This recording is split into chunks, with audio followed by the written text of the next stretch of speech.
अपेक्षा करणं पण किती चुकीची गोष्ट राहते ना कोणाकडून, तर आपल्या इतक्या लहान मुलांकडून. अक्षूच्या स्कूलमध्ये अक्षूचा रिझल्ट होता आणि तोच बघण्यासाठी मी स्कूलमध्ये गेले होते. रिझल्ट लागून 1 महिना झाला, म्हणजे एप्रिलच्या एंडिंगलाच रिझल्ट होता आणि आपला व्हिडिओ आता अपलोड होत आहे. कारण अक्षूच्या आजोबांची तब्येत खराब होती आणि त्यांना पुण्याला ॲडमिट केलं होतं. तर आम्ही जसा रिझल्ट लागला तसंच इमर्जन्सी पुण्याला गेलो आणि तिथंच काही 15-20 दिवस आमचे गेले. त्यामुळे ना आपल्या व्हिडिओला खरंच खूप गॅप पडला. अक्षू प्रत्येक युनिट टेस्टमध्ये म्हणा की जे फर्स्ट टर्म झाले त्याच्यामध्ये ती सेकंडच येत गेली, पण यावेळेस असं झालं की ती सेकंड नंबरवरून 5th नंबरवर गेली आणि या गोष्टीचं मला दुःख वाटत होतं की आपली मुलगी थोडीशी मागं आली. पण असं वाटलं नंतर मला की आपण चुकीचा विचार करतोय. प्रत्येक आईने जर असाच विचार केला की आपला मुलगा फर्स्ट आला पाहिजे तर सगळेच मुलं फर्स्ट येतील ना, असं होऊ शकत नाही.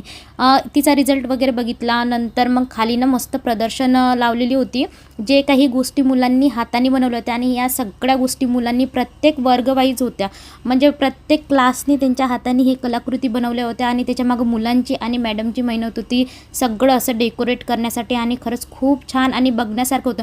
म्हटलं तुम्हालाही या गोष्टी बघायला मिळाव्या की मुलांनी किती छान केलं, त्यांचं कौतुक करण्यासारख्या या सगळ्या गोष्टी होत्या, म्हणून मी तुमच्याशी या गोष्टी शेअर केल्या. तिकडे सेल्फी पॉईंट पण एकदम छान बनवलेला होता. पण राणा अक्षू मावशीच्या गावाला गेले आहे रिझल्ट लागण्यापूर्वीच. मग आरूला मी घेऊन गेले होते, मग आरूला बसून तिकडे मस्त छान असे व्हिडिओ घेतले. चला आता व्हिडिओचा एंड इथेच करते. आवडला असेल तर लाईक करा, चॅनलला सबस्क्राईब करा. भेटूया नेक्स्ट व्हिडिओमध्ये.